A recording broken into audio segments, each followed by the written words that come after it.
Morning glory, America. Bonjour, hi. Candidate Hugh Hewitt on Monday, April 27th in the year of the plague, 2020 from inside the Beltway. Thanks for beginning your week with me, wherever you are on one of our 400 affiliates. If you're watching on YouTube, if you're watching on Facebook, if you're watching on Instagram, my goodness, the numbers. There's always townhalltv.com. There's always hughhewitt.com.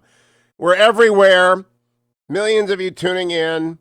Some of you listening by tape delay. You want to know the news? I'm here to tell you the news. I have a little sign now up on my call screener. I tweeted it out this morning. You can follow me on Twitter at Hugh Hewitt. It's the Chinese Communist Party stupid is the number one declaration, harkening back to James Carville's famed sign in the 1992 campaign that elected Bill Clinton in a three-way race with incumbent President George H.W. Bush and Ross Perot. They had a sign in their war room. It's the economy, stupid. Well, the sign in my broadcast studio is, it's the Chinese Communist Party, stupid. And you'd better remember that the CCP did this to the world, and it's bad. Got a little bit better over the weekend, but it's still bad. Number two, you have a choice every day, and especially in every election between now and especially in November, between free market capitalism and socialism. The Democrats are the latter, the Republicans are the former, and the latter will kill us. We are in the beginning of a V recovery. Got some good news on that side this morning. But if you pick socialism, we will be in misery for decades until a Thatcher arises. You can't pick the Democrats. And then finally, the choice before you is going to be the energy and team that Donald Trump brings. Donald Trump's energy and his team, or Joe Biden's cluelessness and his lethargy.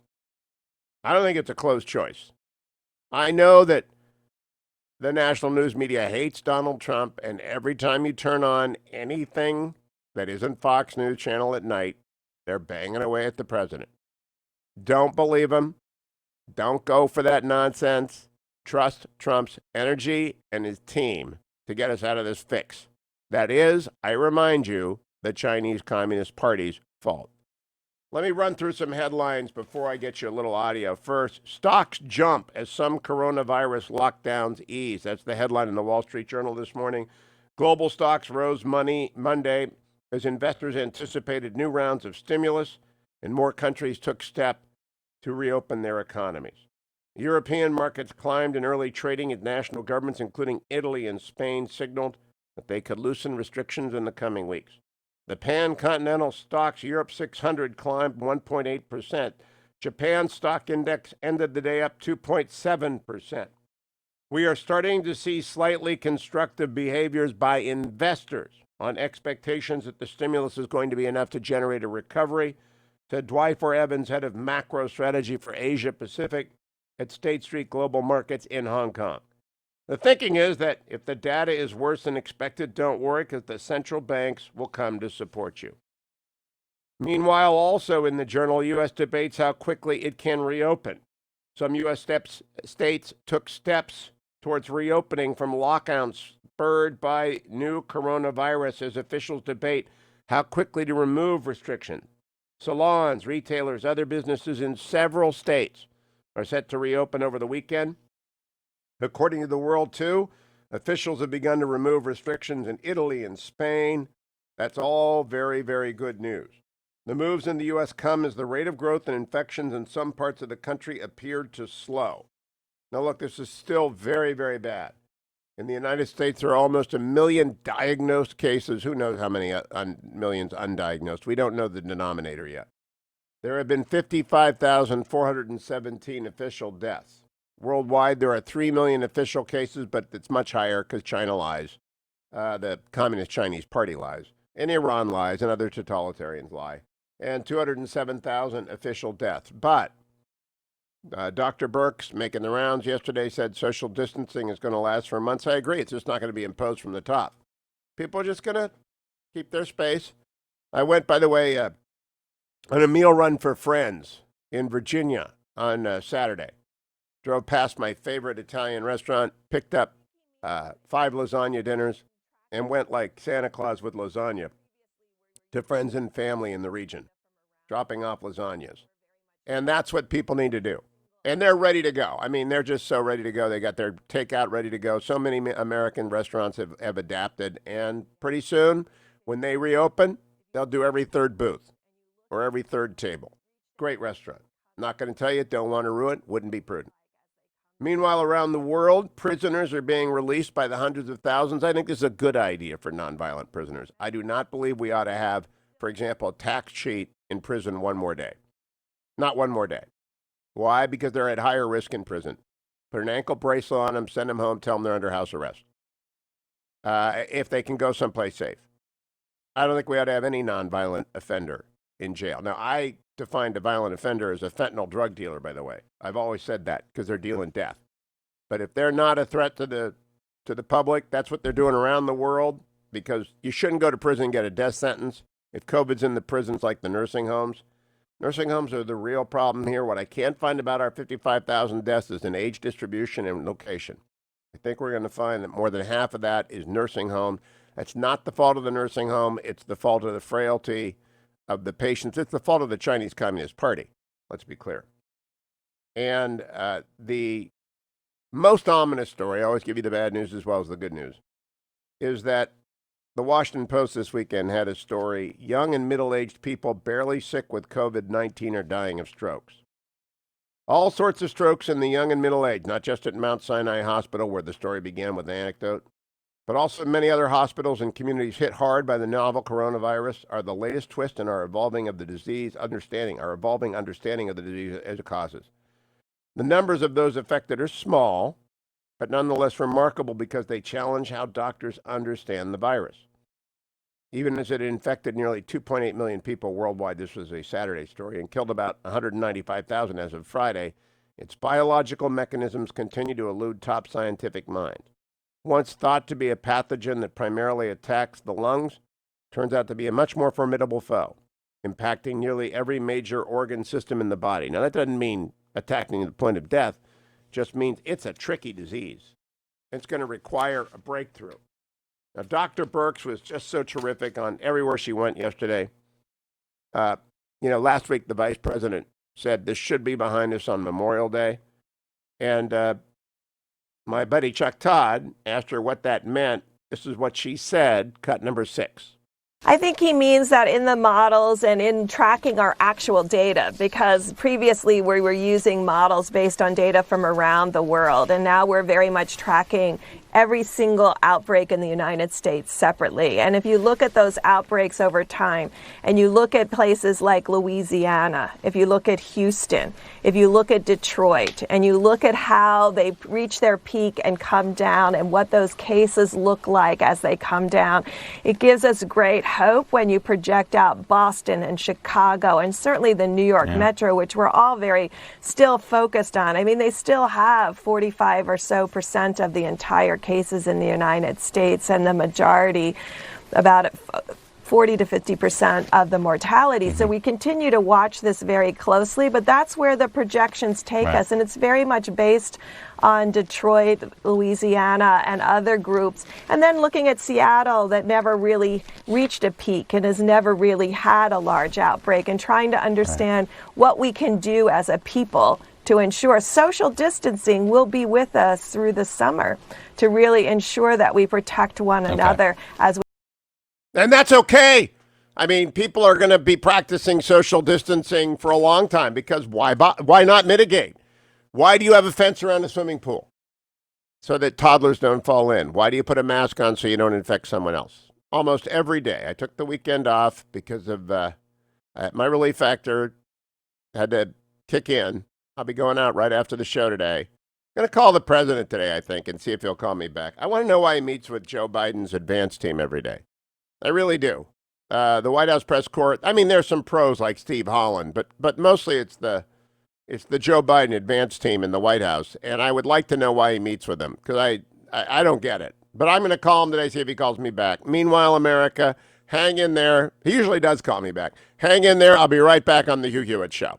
Portions of the Hugh Hewitt Show are brought to you in part by Birch Gold Group.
Welcome back, America. It's Hugh Hewitt. Aren't you looking forward to that? Play it, Adam. I cannot wait to get back to the restaurants.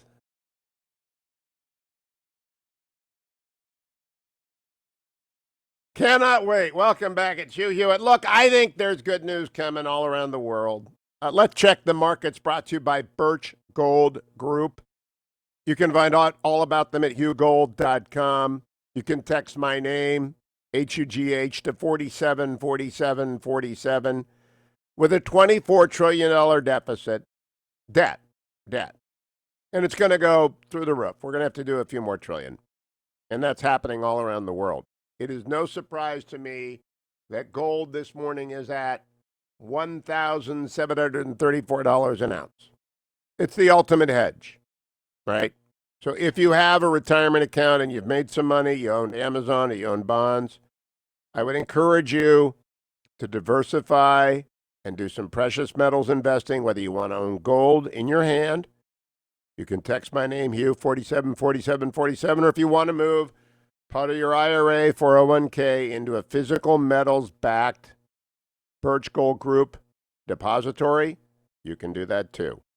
Just tell them I sent you, Hugh, 474747. Overnight, as I told you, Japan went up 2.7%. They see something. Hong Kong went up almost 2%. The German market is open right now. It's up 2.33%. England's market is up 1.53%. Now, I never know where America's market is going to go because I'm on in the mornings. And by the time the market closes in the afternoon, we can have great news or bad news. Amazon looks to have another extraordinary day as the headline over at CNN Business is Amazon may be the ultimate coronavirus-proof stock. I hope that's true. The Last King, the Exodus story is detailed. I mentioned a lot of my sponsors. I thank them all. I want to read the list. AndrewandTodd.com. I spent 2 hours talking to Andrew Del Rey yesterday about the mortgage industry. Best time ever to refinance.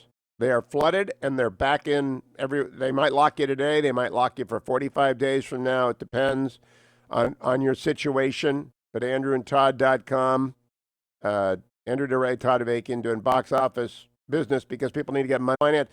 Don't screw around and bother. Some people really need the money. Just don't, check it out if you're looky-loo. Don't do that. But if you really need to refinance and save money, they become financial. Use my name, Hugh. Thank you all. Hanging in there. Radio is here for you every single day when we come back. Mike Allen joins me from Axios. A lot of news this weekend. Stay tuned to the Hugh Hewitt Show. Portions of the Hugh Hewitt Show are brought to you in part by patternsofevidence.com.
Welcome back, America. I'm Hugh Hewitt inside the Beltway, as is Axios AM's Mike Allen. You ought to be following Mike Allen on Twitter. You ought to be getting his morning newsletter, Axios AM. And increasingly, Axios is looking around the globe, and their startups aren't doing. They're focusing internationally, a lot of resources, and I appreciate that. Let me talk to you about item number 6 in this morning's Axios AM, because this is one of those stories which is very little reported on. I've talked about it with Larry Arnn, president of Hillsdale College. You have Brown's president. Colleges must open this fall. Chapman University is going to open. I am told the University of California, Irvine is not, though I haven't confirmed that. What's your reporting, Mike Allen? Hugh, this is a massive issue, especially if you look at the fact that summer camps, which I think for insurance reasons are going ahead, but it's hard to see a lot of summer camps opening. But do colleges Zoom again this fall? And Hugh, it's a massive threat to their business model. As you know, so many people are discovering that you can remote work, you can work from home a lot more effectively than you thought you could. Axios has discovered we can save a lot of money on Amtrak tickets. We probably can do conferences with our colleagues in New York and instead of hopping on the train. And colleges don't want people to discover the same thing. Colleges don't want people to discover that the arts participation, like social interaction, Greek life, all the things that you get outside the classroom are a very valuable part of a college experience. But if students just get used to learning by teleconference, it's not going to hurt Brown. It's not an existential threat to Brown. But there's a lot of colleges that I think it is an existential threat to. Oh, absolutely. And Dr. Arnn has argued to me, you really cannot do college as it is intended to be, a community to learn within, from remote distance. And I can't remember where you did your undergrad, Mike, but I don't believe Washington your life Lee, is going of course you know that. Oh, that's right. WNL, you're a WNL man. You would not be the same person had you not spent 4 years down in the southern part of Virginia, and I wouldn't be the same person if I hadn't gone 4 years in Boston. And you know what? That we've really increased our reliance on the extended adolescence and young adulthood that college provides. It will be a catastrophe for young people if they don't reopen. Yeah, so this college president is suggesting that the colleges now start looking at the public health elements of how do you test, trace, and separate. It's very complicated. You're dealing with the psychology of parents. You're dealing with potential liability issues. And the Brown president is saying we should make this a national priority to figure this out. And Hugh, I will say, just as you and I have said, that if it is true that the NFL is playing this fall, if it is true that we're able to have a national election, those are the signs of normalcy. Campuses, they're not all going to be uniform, but lots of well-known campuses opening in September to some degree, that will be another hinge sign of normality. I would nudge one of your education people to give Dr. Arnn a call at Hillsdale. They've bought a lot of technology to cleanse classrooms on a regular basis, to have hand sanitizer everywhere. They're investing in the technology of sanitation, which will be so vital to parents' confidence in a campus life. Let me ask you, Mike, about the EU report at number 7, bringing a EU report on China that's bringing controversy. Is this what you were referring to earlier? Because this is, to me, the central portion of this story is what did the CCP, the Chinese Communist Party, not do that they ought to have done? And it's clear they're running disinformation ops now against America. It's just absolutely clear. I don't know that the president wants to fight with him or Mnuchin, but I sure do, and Tom Cotton sure does. Yeah, and a point that Bethany Allen Ebrahimian makes about what we can learn from this is this is a European Union report, which is now pitting EU staff against some of the media. But the report called out China for this information ops that you're talking about. And the why it matters that Bethany finds from this is it shows that behind-the-scenes pressure from an authoritarian government can sow real division within democratic societies. And that's what we see underway at this moment. And that's why this internal fight really matters about how the public comes to perceive China's handling of this. The ebullient Boris Johnson was back out in front of number 10 this morning. I'll be playing his entire speech in the next hour. That's good news. I want to focus on number 9. This was the best news of the weekend, Mike. I'm a draft nut, and I have the Cleveland Browns, who had an A-plus draft, according to Pro Football Focus, as did many of the other rankers, because they took Jed Willis from Alabama, Grant Delpit of LSU, Jordan Elliott of Missouri, Jacob Phillips, another Tiger from LSU, Harrison Bryant from Florida Atlantic, Nick Harris from Washington, and Donovan Peoples from that state up north. So the Browns had the best draft of any draft, but your point number 9, gazillions of Americans watched the draft. It was just amazing how many people watched it. No, it set a record with an average of 8.4 million over the 3 days. I think it was like twice that for the first round. And people really enjoyed it. So, of course, this was the NFL Commissioner Roger Goodell in his man cave on ESPN, NFL Network, ABC, which had pulled their coverage. They were talking about him as the most comfortable man in America. At the very end, I thought this was a nice touch. At the very end, and at this point, the three networks were all on the same feed. They thanked 3 of the players who had allowed cameras into their home, but then weren't drafted. So The consolation prize was they were thanked by name on ABC, ESPN, and the NFL Network. But people liked seeing the players in their homes. It had to have been better for the players than putting on their draft day shoes and being in a green room somewhere. And as you know, my nephew, Anders Ericsson, wants to work in a pro football front office, a pro league front office, some sort. He's at Alabama. He, of course, loved seeing the homes of the front office officials, right? Those are his people, the general managers. So people welcoming their kids, their pets into camera range. So I think people liked the let your hair down, informal part of it, almost as if we were watching a game together rather than a performance. I loved it. I love seeing the kids are the coaches and the GMs. I loved Andrew Barry and Kevin Stefanski, the Browns Ivy League duo, and I just thought all of it was terrific. They did well, except they cut away during a Browns draft choice on ESPN, so I grumbled a bit online. But I nevertheless thought it was terrific. Now I want to talk about something that you talk about at the end. I feel bad for these high school seniors who aren't going to get a prom. And so these isolation proms that you profile at Axios AM, John Krasinski is doing one. Do you agree with me that John Krasinski is the new Tom Hanks? Hugh, I lost you for 2 seconds. I'm so sorry. Oh, well, John Krasinski's doing some good news every day, and he's become the sort of affable, trusted, happy yes. figure that Tom Hanks is.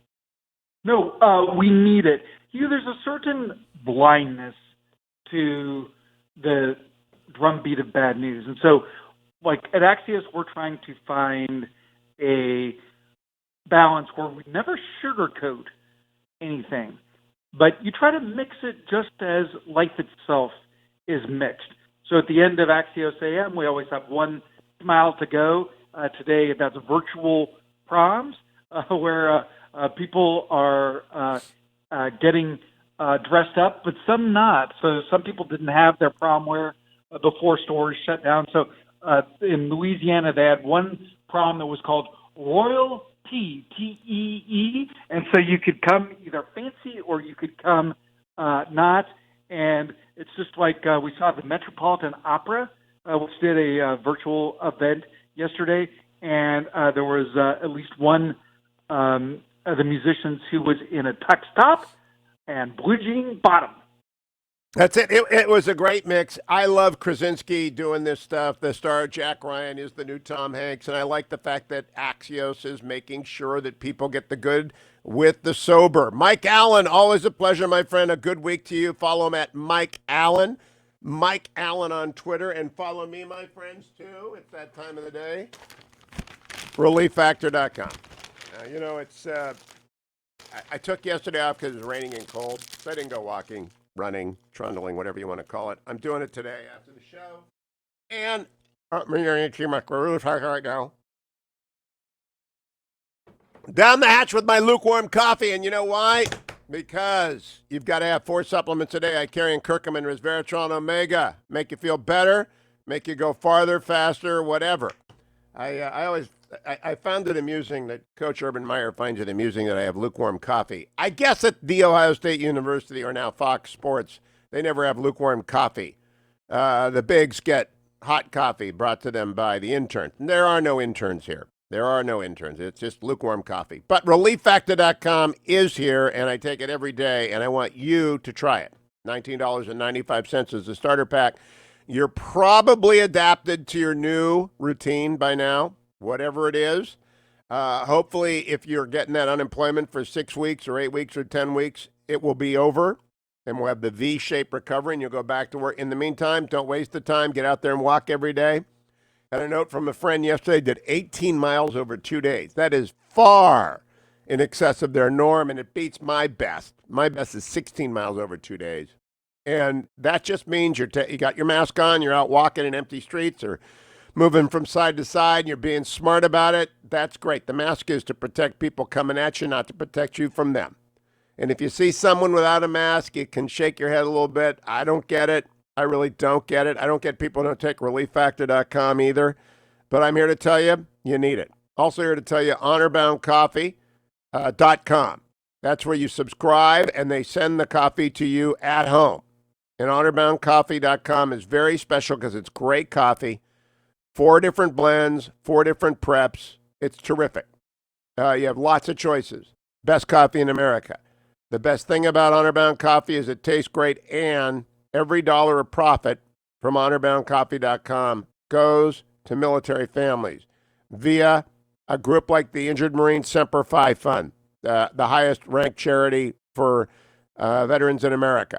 And they don't serve just Marines. They've got America's Fund as well, an Injured Marine Fund. So the folks at HonorBoundCoffee.com are not reinventing the wheel. They're just finding those organizations that already have 5-star ratings, and they're sending the money to them. HonorBoundCoffee.com. Subscribe to it today. Coming right back with Salena Zito. I think she's been up in Ashtabula again. We'll find out after the break. Stay tuned. Portions of the Hugh Hewitt Show are brought to you in part by No Safe Spaces.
Welcome back, America. It's Hugh Hewitt. Time for the Yinzer Report, my weekly sit-down with Salena Zito, she of the Washington Examiner and the Wall Street Journal, America's reporter, I call her. Good morning, Salena. How are you? Good morning, Sunshine. How are you? I'm great. Are you headed to Ashtabula this week?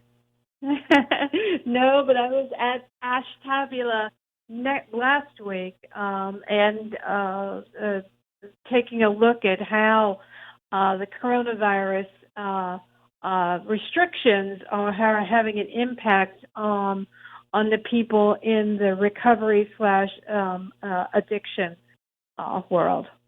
Oh, I will look forward to reading that. Now, Ashtabula, for those who are new to the show, is where all four of my grandparents were born, lived, and died, and both of my parents are from. And I spent every summer there at Saybrook. By the way, I'm not good. I don't like to suggest columns for people, Salena, but there is a restaurant in Saybrook called Lou's Stagecoach. Have you ever been there? Oh, yes. That restaurant has hosted Bob Lighthizer, USTR, Urban Meyer, and Hugh Hewitt, among millions of others of people. And right behind it is the Roll Inn at Bellow Beach, where I would spend my summer. And I am very curious how the old digs are doing. I'll bet you Lou's is closed because of COVID, but how is Ashtabula doing? Well, like everywhere, places are struggling. They're having a tough time, and these are places that have had a tough time before and have been trying to, sort of power back. And, this has certainly put the brakes on it. So you're seeing a lot of places, big and small, that you wonder if you're ever going to see their doors open. And I don't know if a lot of places have made that determination yet, but it's not good right now. I read your new column, Small Town America, one bad season away from bankruptcy, where you went to Ohiopyle, Pennsylvania, which is a funny place that I have never been.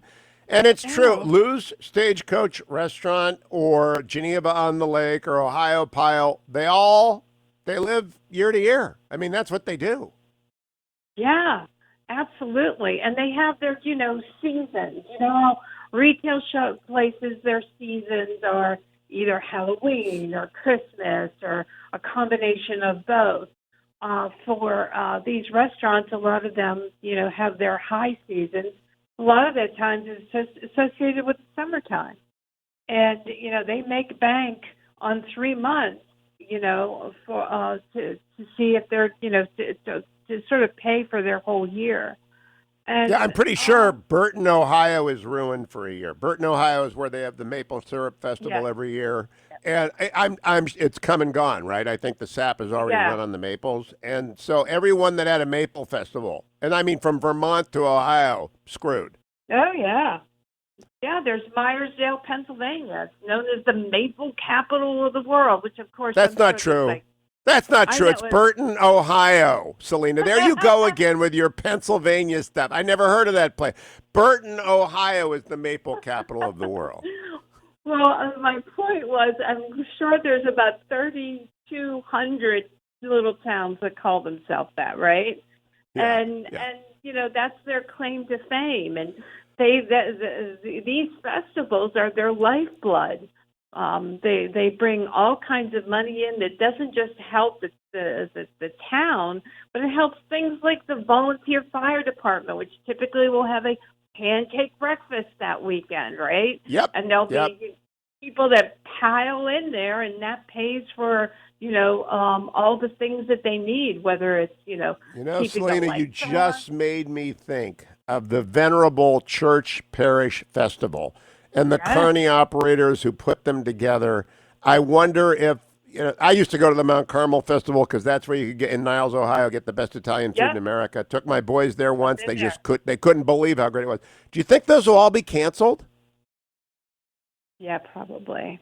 I mean, I shouldn't say probably. Who knows right now? But there's a high chance there's going to be. There were like a million of those in the Midwest, right? They're everywhere. Oh, Church festival, you go. That's how you schedule your entire summer as a family. every weekend it's a completely different church festival. You can get your pierogies, you can get your donuts, you can get your maple syrup pancakes. I mean, all of these things are at risk, and when they're at risk, these communities are at risk. I mean, this is the domino impact that you and I have seen on these communities when one thing collapses. It can make the entire community collapse, or at least. And when a parish festival goes down, the ladies' auxiliary goes down, and I mean the ripple effects for the community. It's not that people don't add a new side altar in a church. It's that hungry people don't get fed, Salena. Yeah, absolutely. These Well, kinds I'm of looking things. forward to reading about Ashtabula in your next column. I'm reading about Ohio Pile in your current one, and then we will talk again next Monday. Salena Zito, indispensable reporting, America's nicest reporter. If you don't like Salena Zito, something is wrong with you. Really, something is really wrong with you if you don't like Salena Zito. Don't go anywhere, America. I'll be right back on the Hugh Hewitt Show.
Morning, glory, America. Bonjour, hi, Canada. I'm Hugh Hewitt in the ReliefFactor.com studio inside the Beltway on this Monday, March 27th in the year of the plague, 2020. The grim numbers, 55,000 Americans, 417, 417 dead of coronavirus officially. Almost a million cases. That's got to be understated. We haven't done enough testing yet, but we're beginning to get a sense that it's much more widespread than we thought. Around the world, 3 million official cases, 207,000 dead. Again, we don't really know because China lies. Not China, the Chinese Communist Party. Just remember, it's the Chinese Communist Party, stupid. And just remember the two questions, all right? To get us out of this, you're going to trust free market capitalism, and which means you're going to vote for the Republican in every race, or you're going to trust socialism. Because if you trust the Democrats, you're going to trust socialism. And that means grim, grim decades ahead, just like Britain after the war. Also ask yourself, do I want Donald Trump and his energy and his team? Or do I want clueless and confused and lethargic Joe Biden who will not meet with the press? And you ought to ask yourself why.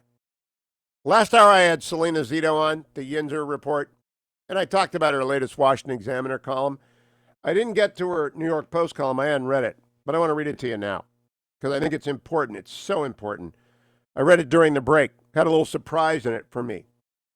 Coronavirus isolation could mean death for America's opioid addict.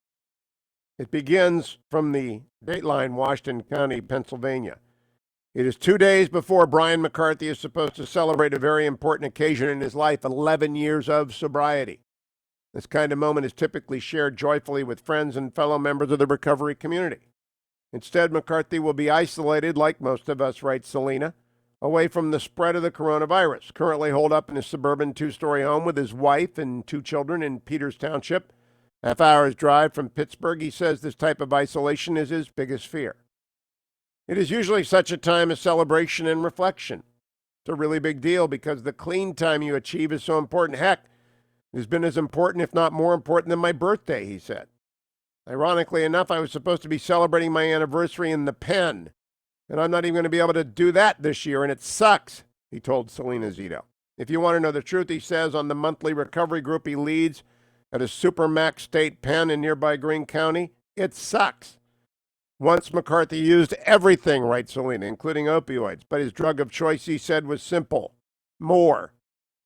I've seen this whole isolating thing, and it's toxic for us, he said, of his fellow former addicts. I'm not going to get high over it, he told Salena, at least not today, but I mean, I've got to be honest. If this were occurring a decade ago, I don't know I'd be able to do it. Western Pennsylvania, writes Salena Zito, forms part of Addiction Alley, the portion of Appalachia and the Midwest where the opioid crisis has soared in the past 2 decades, caused partly by fentanyl, a synthetic drug that took more lives in this county in 2019 than road accidents, according to the National Safety Council. Nationwide, the data from the National Institute on Drug Abuse shows opioid-related overdose deaths have risen from 21,088 in 2010 to 47,600 in 2017. Meanwhile, the deadly stimulant meth is also flooding this stretch of counties from Pennsylvania and Ohio to West Virginia and Kentucky. Between 2015 and 2019, the 23 drug task forces funded through the Ohio High-Intensity Drug Trafficking Area Agency saw a 16,000% jump in meth seized by local law enforcement. Since March, a stay-at-home order has kept most Pennsylvania isolated from their family, friends, job, conveniences, and simple basic routine. While the majority of them are doing what they can to impede the pandemic spread, for those in recovery or still using, separation could lead to potentially deadly consequences. I'm concerned about clients relapsing and dying, said Stacy Smith, a dual diagnosis therapist working across the Pennsylvania border at Signature Health in Ashtabula, Ohio, where state residents have been ordered to stay at home since March 23rd. Now here comes the surprise for me. Located in the Grand Old Hotel Ashtabula on Main Avenue, the health center offers psychiatry, substance abuse services, primary care to recovering addicts, and is still taking new clients and treating regular clients, but now with little to no in-person interaction. The old Hotel Ashtabula was owned by my great-grandfather, Tom Roll. Had a couple of fires, left the family. I have the Native American head of Geronimo, the papier-mâché big gold head that was in its lobby for decades, which my grandfather, Gramps A.T. Roll, gave to me because I wanted it since the time it was in his house when I was 4. I've got it.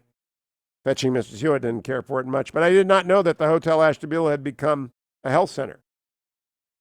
Salena continues talking to the dual diagnosis therapist, Stacy Smith. Instead of walking in, they call, or we do it through a video so they don't have to come in unnecessarily and put themselves or others at risk, Smith said. Well, it's too early to produce hard data on the number of relapses. Smith said she's seen fewer people seeking services, and that concerns her. People have anxiety, depression, people at home with family members 24/7, which they don't normally do, and they're drinking more. Maybe they're not aware we're open. I know I talked to a provider a couple of days ago who thought we were closed. Salena continues, while many counseling sessions are continuing through video conferencing call or phone calls, for people early on in the recovery process, some of them aren't comfortable engaging in that, she said. We have patients where they're only lifeline. Although we're still calling and checking on them, it's not the same. A deadly disease, COVID, Smith added, will not stop an addiction. Salena then goes on, it's a very long article, to write about Addiction Alley, which includes a lot of Ohio, Pennsylvania, and the Ohio border with West Virginia and Pennsylvania. And the cartels aren't stopping. It's not stopping. And good for Salena to cover it. Go read that. I tweeted it out. Now, on the economy, Steve Mnuchin on with Fox News yesterday with Chris Wallace, cut number 8.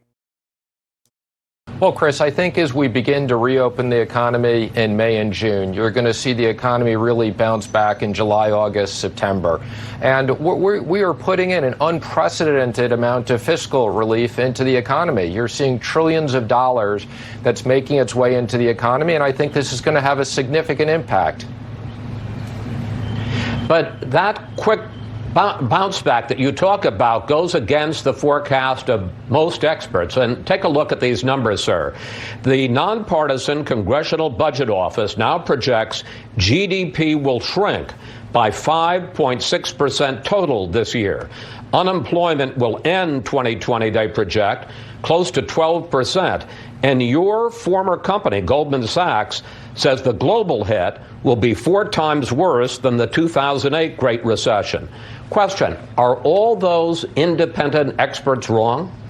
Well, Chris, we've never seen anything like this. This is not the financial crisis. This is a scenario where we've closed the economy and we're going to open the economy. So all these models are based upon health assumptions, how quickly we reopen. So we'll see. My own opinion is, again, we have unprecedented amount of liquidity in the system. We're very sympathetic to all the people that are out of work, but there is enhanced unemployment. There's the PPP. There's direct deposits. This is going to put a lot of liquidity, and as businesses begin to open, you're going to see demand side of the economy rebound. I think he's right, by the way. He may be even a little bit late in predicting the rebound. And we'll see it in the states like Colorado and Georgia that are reopening this week, and slowly, according to the guidelines. Chris Wallace asked the Secretary of the Treasury about China and whether President Trump will hold them, the Chinese Communist Party, responsible. Cut number 9. Well, for the moment, we need to work globally to conquer this virus. But the president's made very clear he wants to understand what China knew, when they knew it, and if they knew things that they didn't turn over that could have stopped this, he will hold them accountable. So at this point, can you see sanctions, strong economic action against China? Chris, I think you know we never make comments on future sanctions options. I think Chris did know that. Let's also cover Steve Mnuchin saying, what would the stimulus look like if we need more? He says it's got to be bipartisan. That means there's going to be a bankruptcy provision in it. Cut number 10. Chris, I first want to just say I really want to thank the Senate and the House for the unprecedented bipartisan support. The bill first passed 96-0, and this one was unanimous consent in the Senate. So my comment on this is this will be something that both the Senate and the House debate. It'll be something that we discuss on a bipartisan basis. The president has heard from governors. He wants to speak to governors. This is something we'll consider, but our focus right now is really on execution, and that's what we're focused on. And if we need more money, as I've said, this is a war. We'll win this war. If we need to spend more money, we will, and we'll only do it with bipartisan support. That is the bottom line. It's not going to get through the Senate, and we're not going to throw money at states that, California has already spent $6 billion on a train to nowhere. They have $10 billion in reserves. They've been given $18 billion in aid already. Anything more, it's going to have to come with some strings. I'll talk about that after the break on The Hugh Hewitt Show.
Welcome back, America. It's Hugh Hewitt. You've got to be able to laugh, even in a socially distanced fashion. Good Monday morning to you. It's April 27th in the year of the plague, 2020. 55,000 Americans have died. Worldwide, at least 200,000. I think it's much higher than that because the Chinese Communist Party lies. And I want you to remember, it's the Chinese Communist Party, stupid. That's the sign in my radio studio, along with free market capitalism or socialism. That's the choice you've got in front of you. You've got a choice about having President Trump's energy and his team take us out of this next November, or Joe Biden's cluelessness and his lethargy and his confusion. I don't think it's much of a choice. We'll see what America thinks. I think Steve Mnuchin is right. I do. I think he's right. Now, meanwhile, social distancing could last months. Deborah Birx told that to Chuck Todd yesterday. I want to play it again. She's talking about Vice President Pence saying this should be behind us by Memorial Day, and she explains that, cut number 6. I think he means that in the models and in tracking our actual data, because previously we were using models based on data from around the world, and now we're very much tracking every single outbreak in the United States separately. And if you look at those outbreaks over time, and you look at places like Louisiana, if you look at Houston, if you look at Detroit, and you look at how they reach their peak and come down and what those cases look like as they come down, it gives us great hope when you project out Boston and Chicago and certainly the New York Metro, which we're all very still focused on. I mean, they still have 45% or so of the entire cases in the United States, and the majority, about 40 to 50% of the mortality. So we continue to watch this very closely, but that's where the projections take us. And it's very much based on Detroit, Louisiana, and other groups. And then looking at Seattle, that never really reached a peak and has never really had a large outbreak, and trying to understand what we can do as a people to ensure social distancing will be with us through the summer to really ensure that we protect one another as we move through these phases. I think she's right, and I'm not upset by that, but I also think we're going to socially distance in ways that allow the economy to rebound, and we will increasingly see what happens and adjust the data as a result. Let me check on markets. AndrewandTodd.com. I spent an hour and a half, almost 2 hours with Andrew Del Rey yesterday, my longtime friend. It's like talking to your brother-in-law, right? I've known Andrew Del Rey for, 22 years now. I know Todd Avakian for as long. Everybody trusts them. Sierra Pacific Mortgage. They lend you money, 888-1172. Best rates they've ever had. They're back. The market is adjusted. You can now refinance. You can now purchase. You can now do a reverse mortgage. You can get a 100% loan. There was a period of 3 weeks where they told everyone, apply, apply, apply. We're not going to lock you until the rates settle down. And they've settled down now. And they're advising people, save money on your mortgage, but put half of what you're saving back into the payment and cut years off your loan. They're really financial counselors now. So call AndrewandTodd.com. The big business story of the day, according to CNN Business, Amazon may be the ultimate coronavirus-proof stock. We'll find out on Thursday when they report earnings. But I own it, and I'm very glad to see it soaring. And I'm very glad to see a lot of the economy picking up. Light crude, though, remains at $14 a barrel. So there isn't a lot of productivity out there. But the good news, the European market, Japan overnight up almost 3%. Almost 3%. That's terrific. And then England, which is open right now, up 1.5%. Germany up 2.25%. More, 2.35%. As central banks in the world realize we're going to have a recovery from this. This is not a recession like a recession. This is a shuttering of the economy. We're going to open up the doors slowly, carefully. As Dr. Burke said, it's like turn up the dimmer. We're not going to, throw on the floodlights. It's going to be okay. Lots of grief, lots of suffering, lots of near-death experience, and a lot of death. But people will get back to normal. And that's the great good news. And you ought to celebrate that. AndrewandTodd.com are here to help you get through it. If you need money out of your house, give them a call, 888-1172. Come right back. Boris Johnson's back at number 10, thank God, and he gave a speech this morning. I want you to hear it when we return to the Hugh Hewitt Show.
Welcome back, America. It's 33 minutes after the hour. I was giving advice this weekend to a young parent with a little boy, 7. I don't know if the Disney Channel has re-released yet, but the Scarecrow of Romney Marsh, Davy Crockett, and the Swamp Fox are the 3 are go-to for little boys. And this, I'm just telling you, if you're out there listening and you've got a little boy, should be not sure about Swamp Fox. Everybody who has stepped up, in particular the first Secretary of State, Dominic Raab, who's done a terrific job. But once again, I want to thank you, the people of this country, for the sheer grit and guts you've shown and are continuing to show. Every day, I know that this virus brings new sadness and mourning to households across the land. And it is still true that this is the biggest single challenge this country has faced since the war. And I in no way minimize the continuing problems we face. And yet it is also true that we are making progress with fewer hospital admissions, fewer COVID patients in ICU, and real signs now that we are passing through the peak. And thanks to your forbearance, your good sense, your altruism, your spirit of community, thanks to our collective national resolve, we are on the brink of achieving that first clear mission to prevent our National Health Service from being overwhelmed in a way that tragically we have seen elsewhere. And that is how and why, because I know there will be many people looking now at our apparent success and beginning to wonder whether now is the time to go easy on those social distancing measures. And I know how hard and how stressful it has been to give up, even temporarily, those ancient and basic freedoms, not seeing friends, not seeing loved ones, working from home, managing the kids, worrying about your job and your firm. So let me say directly also to British business, to the shopkeepers, to the entrepreneurs, to the hospitality sector, to everyone on whom our economy depends. I know it is tough, and I want to get this economy moving as fast as I can, but I refuse. We defied so many predictions. We did not run out of ventilators or ICU beds. We did not allow our NHS to collapse. And on the contrary, we have so far collectively shielded our NHS so that our incredible doctors and nurses and healthcare staff have been able to shield all of us from an outbreak that would have been far worse. One by one, to fire up the engines of this vast UK economy. And in that process, difficult judgments will be made. And we simply cannot spell out now how fast or slow or even when those changes will be made, though clearly the government will be saying much more about this in the coming days. And I want to serve notice now that these decisions will be taken with the maximum possible transparency. And I want to share all our working and our thinking, my thinking, with you, the British people. And of course, we will be relying, as ever, on the science to inform us, as we have from the beginning. But we will also be reaching out to build the biggest possible consensus across business, across industry, across all parts of our United Kingdom, across party lines, bringing in opposition parties as far as we possibly can. Because I think that's no less than what the British people would expect. And I can tell you now that preparations are underway and have been for weeks to allow us to win phase 2 of this fight, as I believe we are now on track to prevail in phase 1. And so I say to you finally, if you can keep going in the way that you have kept going so far, if you can help protect our NHS to save lives, and if we as a country can show the same spirit of optimism and energy shown by Captain Tom Moore, who turns 100 this week, if we can show the same spirit of unity and determination as we've all shown in the past 6 weeks, then I have absolutely no doubt that we will beat it. Together we will come through this all the faster, and the United Kingdom will emerge stronger than ever before. Thank you all very much. I think Boris Johnson gave a brilliant speech, and that is why I wanted to play it for you in its entirety. He is right. It is the greatest challenge that Great Britain and the United Kingdom has faced since World War II, without question. Bigger than 2008, bigger than 9/11. 55,000 Americans are dead. They've had a similar proportionate toll in Great Britain. But there is in the United Kingdom a living memory of the Blitz and the Battle of Britain. I mean, it's not on everybody's front lobe, but it is deep in their DNA. In the first year of the war, the first year of the Blitz, 29,000 Britons died, civilians died from falling bombs from the Nazis, as Churchill pronounced it, the Nazis. Another almost 29,000 people were seriously, terribly injured in the first year of the Blitz. That was the first year. They had 5 more years of war to go. And they have it in their makeup, as do we as Americans, to get through this. And I just love the tone that he struck there. I just do. I don't think anyone can argue with it. And so I played it for you. Go and find it, send it to your friends, Google it up. And I think the president hits that tone often, and when he does, it's his best day. And I don't know why he talks to the Biden advance team every day. In the White House press corps, there are some real pros, like Steve Holland is my pros pro, and many others like Steve. But there are also just a lot of Joe Biden stalkers, Joe Biden hitmen, Joe Biden's advance team. And they're in the White House press corps. I don't know why he meets with them. I think he ought to call the show and Rush and Sean and talk to the American people that way. Not because he won't get difficult questions. There are lots of difficult questions. But because we're not here to embarrass or in any way defeat him. I think if Trump is defeated, we're in for 10 years of disaster in this country. Because the socialists will have no idea what to do. None. And to vote for Joe Biden is to vote for the socialists. AOC and the squad. Nancy Pelosi is no more in control of the House than I am. AOC is. Chuck Schumer is not in control of the Senate. AOC is. They're scared to death of it. Jerry Nadler isn't running judiciary. AOC is. So if you want AOC and the squad to run the country, you vote for Joe Biden and the Democrats. That's all we're going to tell you. It's not the Republicans' fault. This is the fault of the Chinese Communist Party. Remember that and vote accordingly. Don't vote to destroy the economy long term. Vote to reopen it. Time for me to tell you, relieffactor.com. There it is. Took it this morning. Cannot wait to get out. Rained all day yesterday. So what did I do? I didn't go walking. I didn't get my 10 miles in. Going to do it today. Thanks to relieffactor.com. I carry in curcumin, resveratrol, and omega, the 4 supplements you ought to take every single day.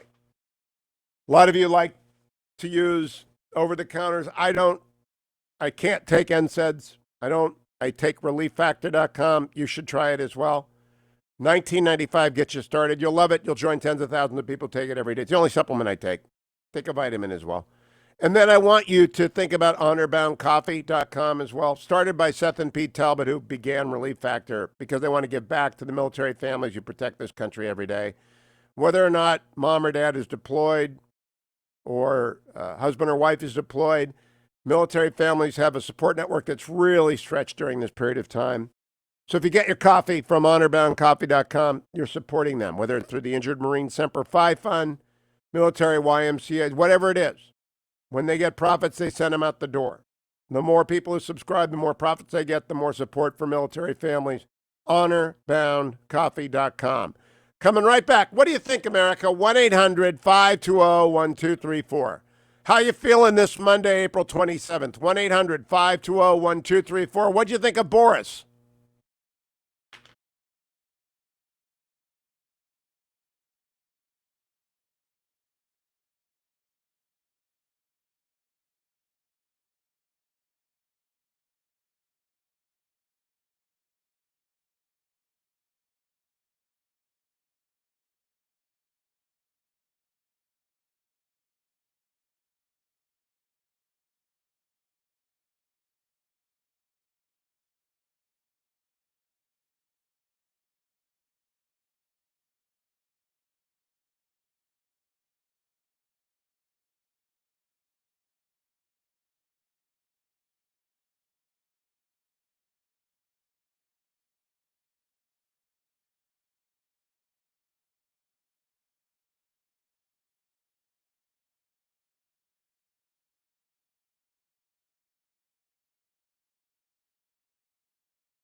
Welcome back, America. It's Hugh Hewitt. Good morning to you.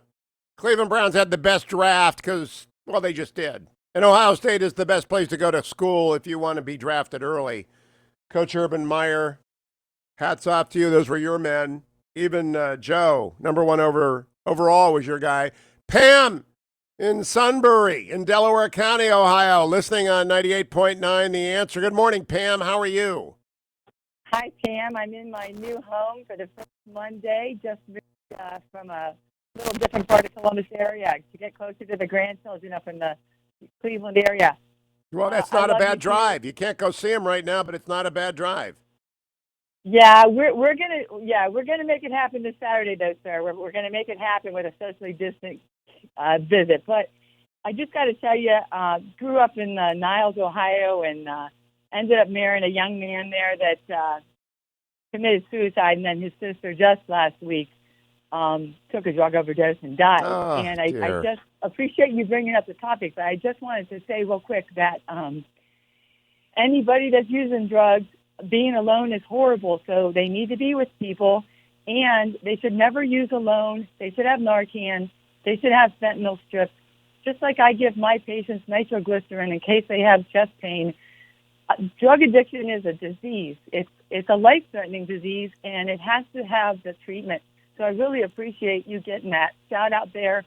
I appreciate you allowing me to share this message. Her daughter just had a baby the other day. Pam, are you a doctor, a nurse, or what are you? Yeah, I'm a doctor of nursing practice. I take care of heart patients. Fortunately, I get to work from home right now because of the COVID virus. It's so difficult for our patients to leave their homes. Sure. So we have been able to set up video. What Medicare and what our healthcare companies have accomplished in these last few weeks is just nothing short of phenomenal. You know, Ohio's leading the way, Pam. It's not just in the NFL draft and the Buckeyes. They're just leading the way. How'd you like Boris? I loved it that. I wrote that is the approach. And I think earlier somebody had said, let's turn up the dimmer. We don't have to turn on the floodlights. I mean, my own personal philosophy is that my husband and I have really stayed apart from people. Of course, we just moved. We had movers. We wore masks. My husband works at a big Fortune 500 company in town, and they've had very few incidents of COVID, only 2 in their entire plant. The reason, and my husband has kind of in charge of it, but it's because if you're sick, you don't come in. If you have a problem, you don't come in. There's been no 20 people got it. 2 people got it. They are stayed home. It didn't go throughout everyone. So what they have done, they make things like baby formula. It'll kill me for mentioning. But I'm just saying, they make really important products. And, they have a company that has proven we can go to work. We can do things. He goes to a meeting in a big auditorium with 10 people. They don't have. You turn up the dimmer. You turn up the dimmer. Yep. You don't turn on the floodlight. I love that. Hey, Pam, thank you. it. That was Dr. Burks, of course. Dr. Burks, of course, comes up with every great analogy. Pam, thank you so much, Doc. Bob in Minneapolis, in the middle of the country. Hello, Bob. Good morning, Hugh. Our prayers to Pam and her family. That breaks my heart. Thank you. Silly comment was maybe truth. Aren't we really living in a form of socialism light today, apart from the cause? Thanks again. Not yet. Not yet. We vote for Democrats. We're going to get socialism. We're still free market oriented. Let's not change. Kevin, way on the West Coast. You're up early in Moreno Valley. What are you doing up at 5 o'clock in the morning, Kevin? I'm going to work. I drive construction gravel truck for construction and deliver materials. So work slowed down a little bit when it was rainy, but water got hot and we're full tilt again. Are you on the 91 or are you on the 15? Where are you?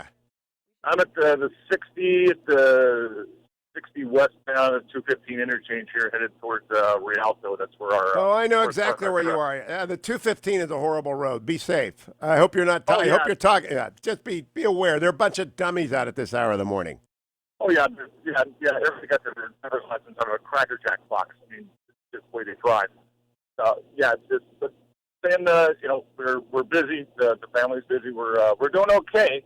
we just watch our P's and Q's. That's all we can do, and hope for the best, and keep on top of people who are trying to get us not to go places and not to shop. It's like you have to open up. People have to have their jobs, whether it's cutting hair or pedicure and manicure. You have to have that. Turn We up have the to have dimmer. this. Yeah, look at my hair. Yeah. If anyone's watching on YouTube, I've got to get to a barber pretty soon, or I'm going to be a hippie, an aging hippie. Hey, Kevin, thank you, my friend. Be safe out there. The 215. Of course, I lived in California for 30 years, so I call it the 215. Other people, you people who don't know anything about the Golden State, call it 215. No, it's not 215. I'll be right back. The old Saturday Night Live, the Californians. That was my favorite skit. I also like Brad Pitt as Dr. Fauci. That was pretty doggone funny. I mean, it was, right? It was pretty doggone Fauci. He had the whole Anthony Fauci about the disease. I'll be right back, America. Don't go anywhere. It's the Hugh Hewitt Show. Portions of the Hugh Hewitt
Morning glory, America. Bonjour, hi, Canada. Greetings to all the 400 affiliates listening. And if you're watching on Instagram or my YouTube channel or on Facebook, greetings as well. It's always good to have you, whether you're watching on HughHewitt.com or Town Hall TV or just listening in your car as our driver headed off to work this morning did in Moreno Valley, California. Welcome to you all. It is April 27th in the year of the plague 2020. The death toll in America, 55,417. Worldwide, 207,000. But we are turning the dimmer up, according to Dr. Birx. Dr. Birx says we are about to reopen. Joining me to talk about that, the senator from the great state of Tennessee, Marsha Blackburn. Good morning, Senator. Welcome back. Good to have you this morning. Good morning. It is good to be with you. Thank you. How goes the volunteer state? The volunteer state is doing well. We are beginning to reopen. People are thrilled to have the opportunity to go back to work, to get back to doing the things they love to do, running their business, serving their customers. You're beginning to see churches meeting in their parking lots and activity back on some of these church grounds, so it's good. So, Senator, the leader was on with me last week, caused some stir because I brought up bankruptcy. He said, well, we were going to have to provide the states with tools to use. Didn't say everyone has to go bankrupt. But he did suggest that having a Chapter 8 or a new set of bankruptcy rules for the states might be useful. What's your thinking on that? What the leader is doing is reflecting what so many Tennesseans believe. These states who have mismanaged their operations for years, who have built these pension funds that they cannot fulfill, that it is not the obligation of citizens in Tennessee to bail these states out.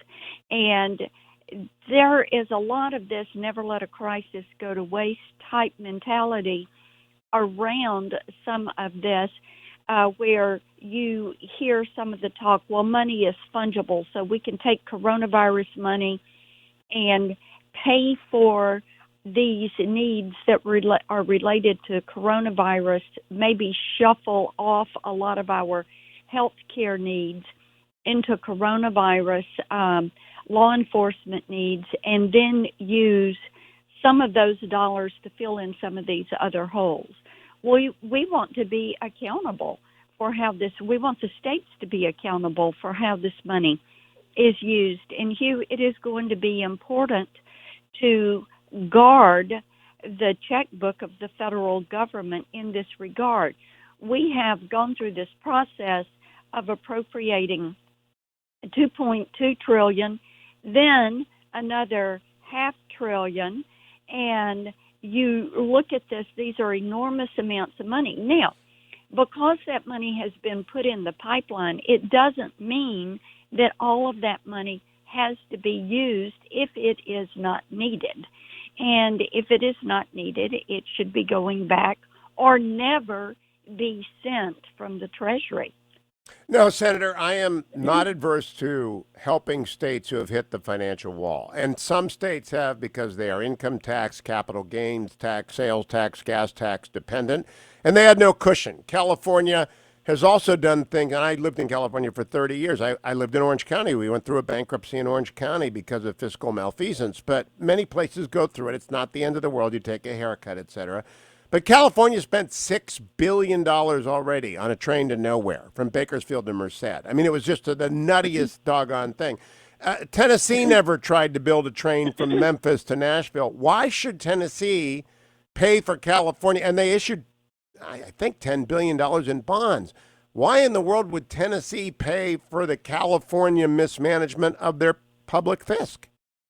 And Tennessee ought not to pay for that.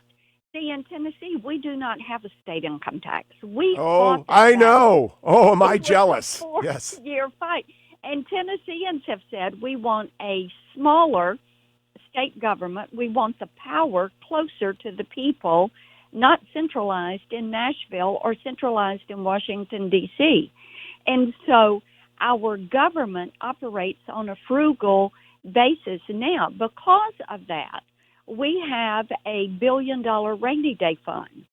We know that every state should have a rainy day fund, just as every community should have a rainy day fund. Bad things are occasionally going to happen to good, safe communities and good, safe states and good countries. We know we need to prepare for this, whether it's going to be a tornado, which we have unfortunately had 2 significant ones in Tennessee this year, or it's going to be a hurricane like some of our coastal communities, or it's going to be an earthquake, or any number of unfortunate adverse events. So you prepare knowing that is going to happen. And that's what our state has done. Now California has in fairness, Governor Newsom is doing a good job. They have a $10 billion rainy day fund. It will be spent. They got $18 billion in aid that will be spent. But last week, after Leader McConnell made his comments on my show, Governor Cuomo blew up, attacked him personally, which I guess is just a New Yorker kind of thing. But Andrew Cuomo said, "We are net givers, you're net takers," insulting the people of Kentucky. I mean, that is a straw man, Senator. Every American pays the same depending on their circumstances under the federal tax code. They all get defended by the United States military. There is no net taker, net giver. That's all a bogus nonsense. This is about states and how well they are run. Well, you're exactly right on that. It is about states and how they are run. And if you want to look at a dollar cent and how much is received back, you do have donor states. Tennessee has been a donor state. New York has been a receiver state many times because of the money they get for transportation and infrastructure. Governor Cuomo argues he's a donor state. I really reject that whole analysis because it changes every year.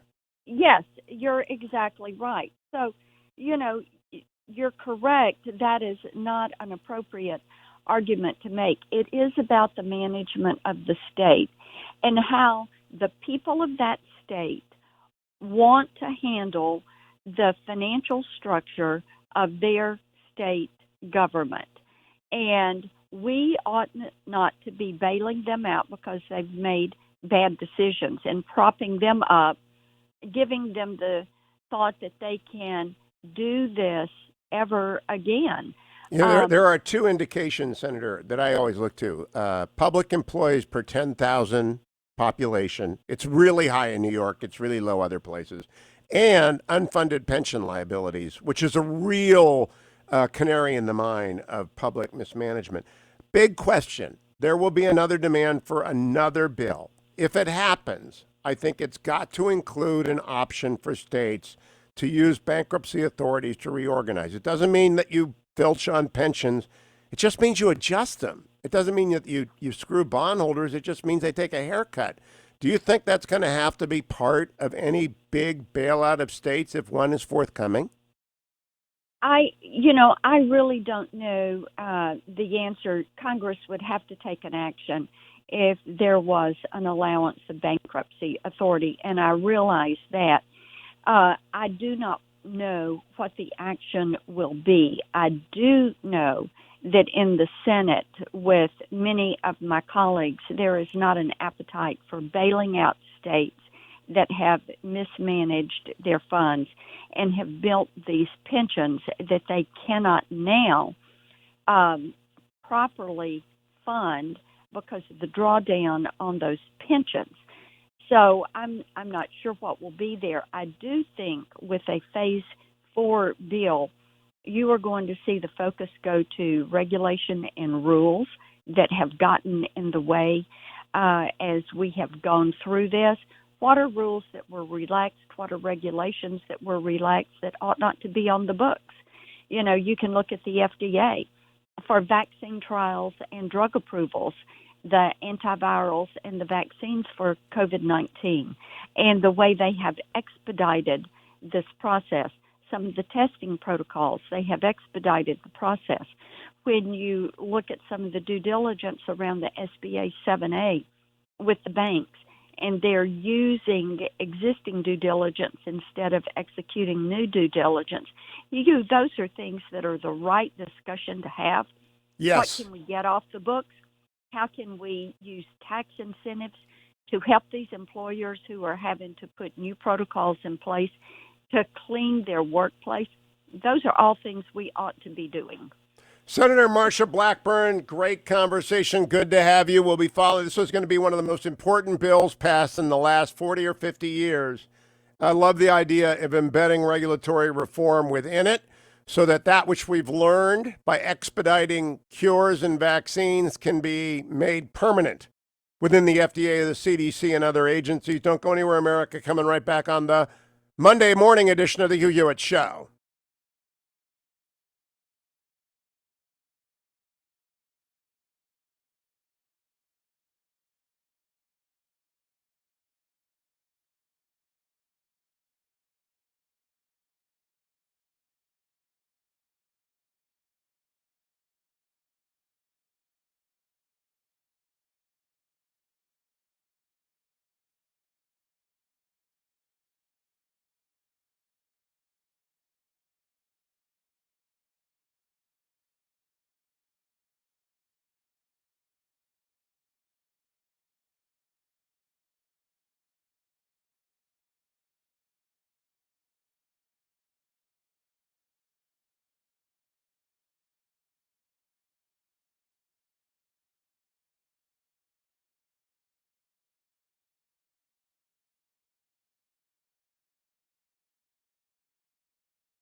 Welcome back, America. I'm Hugh Hewitt. One of my favorite tunes.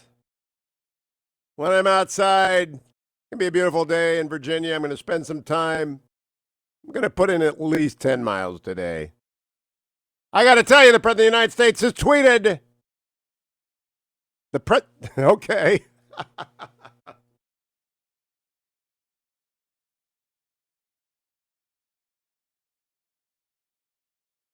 Caught my team unawares there, didn't I? President of the United States tweeted, blame the Democrats for any lateness in your enhanced unemployment insurance. I wanted the money to be paid directly. They insisted it be paid by states for distribution.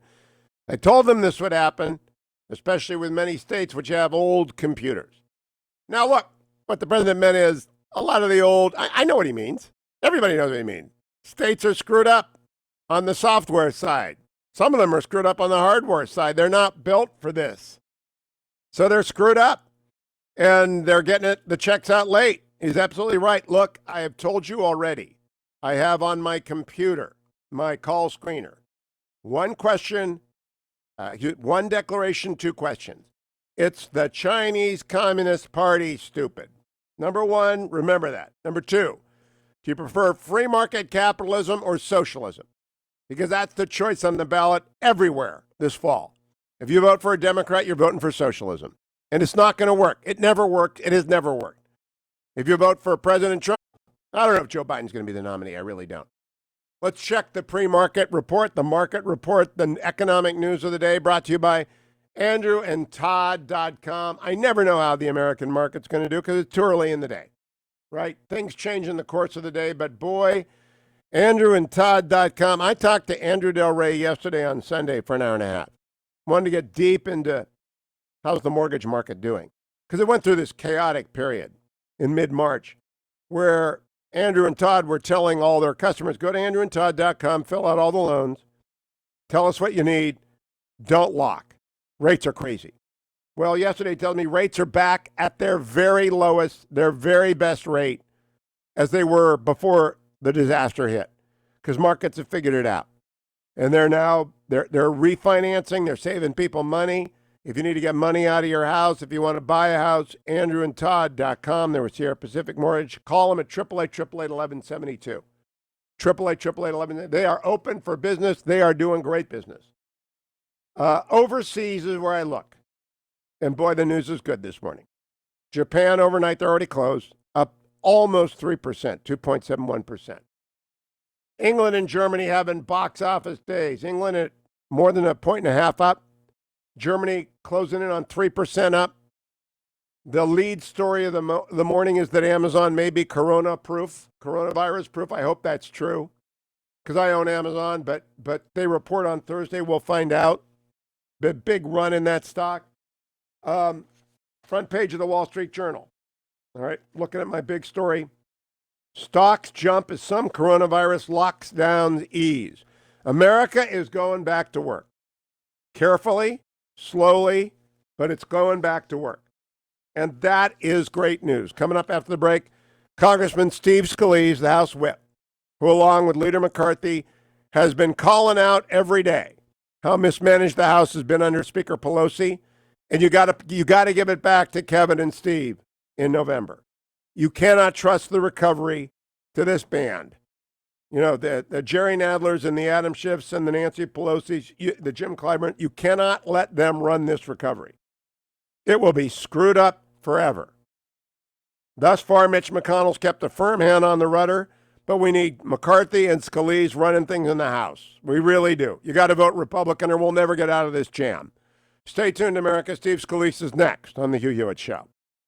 Don't forget to sign up for the Hughiverse. All of Hugh's broadcasts on demand, the after show, which in my opinion is worth the price all by itself, Dwayne FM, and all sorts of bonus content. www.hughiverse.com.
Welcome back, America. I'm Hugh Hewitt, inside the Beltway on this Monday morning, joined by Representative Steve Scalise, the House GOP whip from the great state of Louisiana.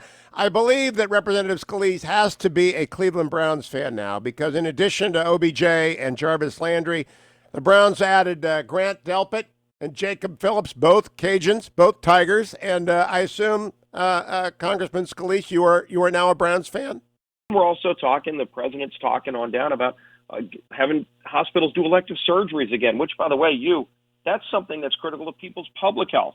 Left out in this discussion about health as it relates to finding a cure for COVID-19 and better ways to deal with social distancing is that there are millions of people that aren't getting colonoscopies and mammograms and other life-saving procedures that would find something early that could ultimately save their life. Those things aren't happening, and those things need to happen. People need to be taking care of their public health as it relates to other things, too. And so we need to be doing all this at the same time, but not talking about bailing out states that already had problems before COVID-19 because they were mismanaged, because they have high taxes. You go look at those states you mentioned, California, New York, New Jersey, people were leaving those states in droves. Businesses were leaving those states in droves. Prior to this, hopefully they'll learn lessons as they're working to recover and get their economies back after this tragedy. You don't want to see anybody have to go bankrupt, but give them the tools to hang on. And the tools to hang on are not going to be bailouts from the federal government. It's going to be realigning and fixing the problems that you had prior to COVID-19 that were creating millions of people wanting to leave your state. And I want to be clear, I've been a fan of Gavin Newsom, and I don't often say great things about him. I've been a fan of Andrew Cuomo. I think Governor Murphy in New Jersey, they've all done a good job, but they're running into a structural problem. California has a $10 billion reserve program. They've got $18 billion in aid coming, but they've got $10 billion in bond debt for a train that's never going to get built. They've got an unfunded pension liability that is staggering, as does Connecticut, as does Illinois, as do many of these states. I just think, as you said, you've got to give a toolbox to these states, and some of them are going to have to do what my beloved Orange County had to do, which is go through reorganization. It doesn't mean the end of the world. It just means a tool. And, of course, Andrew Cuomo started pounding the table talking about donor states, and I understand the politics. That's what New Yorkers do. The president does it, too. He yells at Mitch McConnell. But really, when you talk to your colleagues, they don't expect us to bail out municipalities and states that can't manage a ledger, do they? No, they don't. And again, lost in this is one more thing, and that is in phase 3. We just passed 3.5 in the CARES Act, which was passed weeks ago. There was $150 billion for states, and in fact, that money just got to New York last week. So Andrew Cuomo hasn't even had the opportunity to spend the bulk of the billions of dollars that he got out of that tranche of money. And again, instead of talking about what you're going to spend more money on in another bill that may not come, you should be focused on spending properly the billions that you literally just got in your bank account. And let me throw this suggestion out there, because this is something, look, I come from New Orleans. We've had a lot of tragedies over years. And I remember after Hurricane Katrina, I was in the state legislature. And there was a civic movement behind this. People, Republican, Democrat, Independent, all across the board, made a commitment that when we rebuilt after Katrina, we were not going to rebuild the same way on some of those same things that were failed prior to Katrina. We addressed our public school system, which before Katrina was one of the most failed and corrupt in the entire country, and we created a charter school movement that's now the envy of any urban school system in the country. Nothing is perfect, by the way, but we dramatically improved a school system for kids who were being left behind. You had valedictorians that were graduating from high school before Katrina who couldn't pass the state exit exam, and now their schools fighting for those kids. The parents have real choices now. They don't have to send their kid to a failing school. And those were things that we did after. We addressed a lot of the corrupt problems that had gone on before. And people said, we're not going to come back to the same failed government systems that had led our state in the wrong direction. And we fixed many of those things. I would suggest those states that were having problems before Katrina, instead of looking to Washington and saying, hey, where's my next bailout that's not going to come, they ought to look in the mirror and say, what were the things that we were doing wrong that were causing businesses and people to leave our state in droves? And let's fix those things now while we have this this chance to reimagine what we were before and fix those things that were wrong, that were broken before COVID-19, while we're recovering from the damage done by COVID-19. Don't lose the chance to look in the mirror and fix the problems you had before when you're fixing these other problems that were created by this shutdown. I 100% agree. I also want to point out, you misspoke there. You said states that were having problems before Katrina. You meant COVID. And you know what? I knew what you meant. I knew what you meant. Everyone knew what you meant. But if it was the White House press corps, they would play that clip over and over again. I wonder, Whip Scalise, why does the president meet daily with the Biden advance team that is mixed in there with the Steve Hollands of the world who are real reporters? Do you think that's why? I mean, it's just Team Biden. It's like Biden surrogates are sitting in those chairs. Yeah, it's like the spokespeople for the Biden campaign are right there in the press room. And look, I had the opportunity to be with President Trump on Friday as we were doing the bill signing. And, you know, the president, we had lunch afterwards with a few of us, and we were talking about the things that it's going to take to get the economy back going again and to help rebuild what was this great American engine, the envy of the world prior to COVID-19.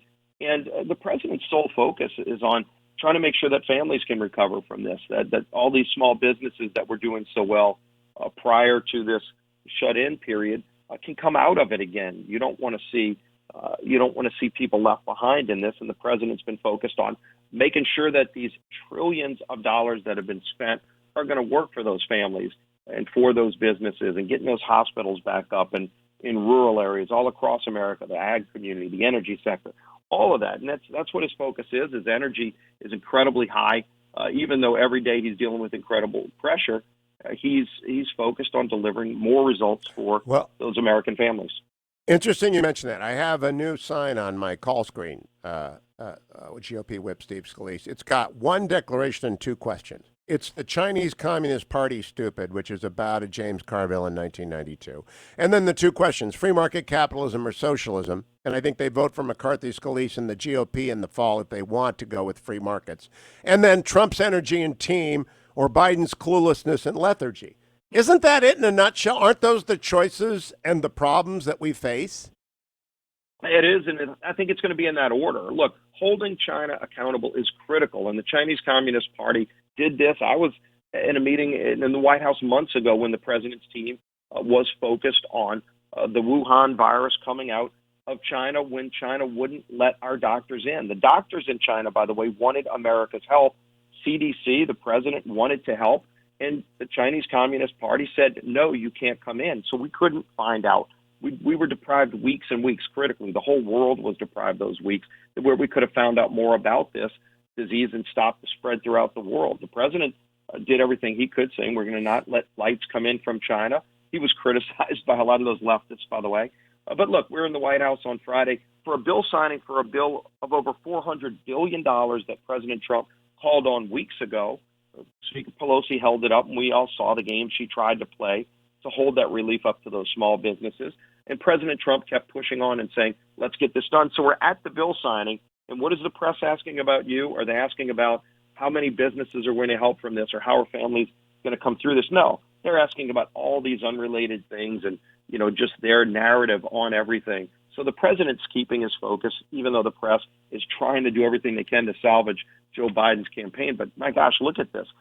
On the left, you're having a debate over whether Joe Biden should step down because of the new allegations, these new sexual allegations that keep coming out over him. And then he makes public appearances and gets criticized from the left for how poorly he's doing when he's out in public. So they go and hide him again for a few more weeks. In the end, the president's focus is on doing his job and delivering and leading. I mean, he's leading incredibly well through this. That's why I think you're going to see another 4 years of President Trump and a Republican House with a Republican Senate to go and get, as President Trump said, he turned our country and our economy around again once already. He's going to turn our country and economy around a second time to get us through this. Yeah, from MAGA to MEGA, to make the economy great again. GOP whip Scalise, I don't talk about the allegations because I thought Brett Kavanaugh was really abused, and they don't reach my one standard, which is would a civil action survive a motion for summary judgment. But I am very concerned that Joe Biden is clueless and is lethargic and doesn't come out. 30 seconds. Is he going to be able to get away with not speaking to the press in a press conference kind of style, the way the president ebulliently enjoys most of the time? Well, look, there's going to be a day of reckoning where Joe Biden's going to have to face Donald Trump and the American people on a debate stage. And frankly, I'd like to see a number of debates. And I think people know where this is going to end up in terms of who's going to win those debates. I will predict this. Joe Biden's team is going to do everything they can to try to avoid having debates at all. And the American people are going to demand that the two candidates for presidents of the major parties stand up and face each other before the country and answer real questions, and then have the back and forth. Even though some of the announcers asking the questions will be in the tank for Biden, that's okay, because ultimately he's going to have to stand on his own 2 feet. Well, they ought to demand fairness in the panels as well. Representative Scalise, always a pleasure. Thanks for joining me, and go Tigers in Cleveland. That's your new mantra. Remember that. Go Tigers in Cleveland. Who dat? Go Tigers, and let's get a football season. We're ready to get out in a safer way and start getting out in public. And Amen. Start training now. Hey, America, you start training with ReliefFactor.com. I love talking to Representative Scalise. He's an inspiration. Recovered from the near-fatal shooting at the softball field not far from my home. And I'll tell you, every time I talk to the guy, he's an inspiration. ReliefFactor.com for those of you who are out there trying to stay in shape, trying to move your body in new ways. ReliefFactor.com supports this show. I support it. I take it every morning. $19.95 gets you started. Coming back with Tim Alberta. Stay tuned.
Welcome back, America. It's Hugh Hewitt.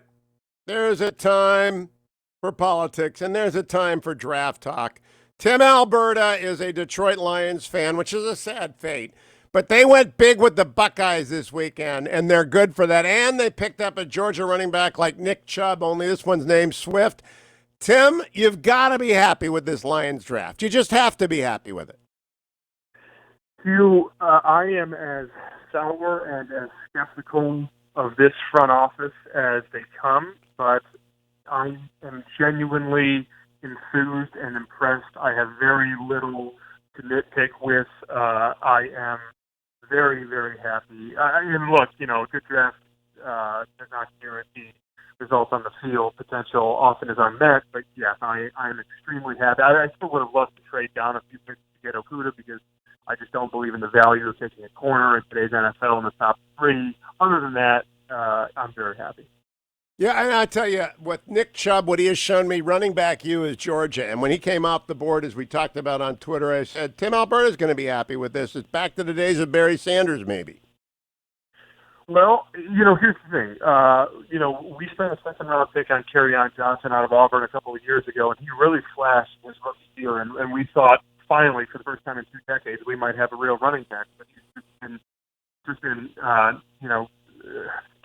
saddled with one injury after another since then, and it was clear that we were going to need at least another complimentary back, if not just a new feature back. And so, look, in today's NFL, there's no more workhorses anyway, right? I mean, with a few rare exceptions, the Derrick Henrys of the world, you need a couple of good running backs. You might need a stable of 3 good running backs if you want to be a team that runs the ball a lot, which the Lions are with the Darrell Bevel offense. So I'm pretty pleased with it. What I want to know is, well, we're snatching up Buckeyes. How do you feel about Peoples-Jones?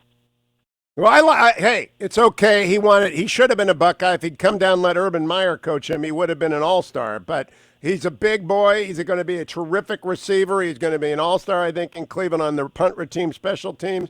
What a good young man. I just think it's a great choice. Now, Tim, let's get a little politics in. You're a fair guy. I don't believe the president should meet with the Biden advance team every day, which is the White House press corps mixed in with pros like Steve Holland. I do not understand why he does it. Why does he do it? Well, clear this up for me. The Biden, you're saying doing the daily briefings. Yeah, I mean, half of that press corps is just out there to target Trump and do Joe Biden's work for him. Well, look, Hugh, I guess I don't agree with the premise entirely. I do think there are a handful of reporters who are going to be in these briefings who are just looking to score points. I wouldn't dispute that, but I think the vast majority of these folks are fair and just trying to do their job. I don't understand from the president's own perspective why he would want to keep putting himself out there when there's very little good that comes of it, at least politically. His own allies on Capitol Hill and the people in his campaign are sort of holding their breath every time he takes the podium because they know that he's at risk of saying something that could be damaging. And so if I were advising him, and of course I'm not, but I just don't understand what the benefit is, other than getting up and giving a quick 90-second intro and then turning it over to the medical professionals. I'm not sure why he views it as a net positive up until this point anyway. Well, I tell you, I would do one-on-ones with Steve Holland and people like Steve who are pros in the Oval with C-SPAN there. That's what I would do. And I would not engage. We have defined the media forever because of the presidency as being anti-Trump. We know that, and people can agree with it or disagree with it. We know that it is overwhelmingly anti-Trump. And it's never going to not be anti-Trump. So I just don't see the purpose in it, Tim Alberta. Now, I also don't see the purpose in Andrew Cuomo attacking Mitch McConnell for Mitch saying the obvious, which is you're going to have to include some bankruptcy tools in here that states don't have to use, but they ought to have available to them if they got to reorganize. I think Michigan's going to be one of those states that might have to reorganize the way Detroit did. Yeah, this question about state bankruptcies, Hugh, is absolutely fascinating, and I'm not even remotely equipped to answer the constitutional questions surrounding it.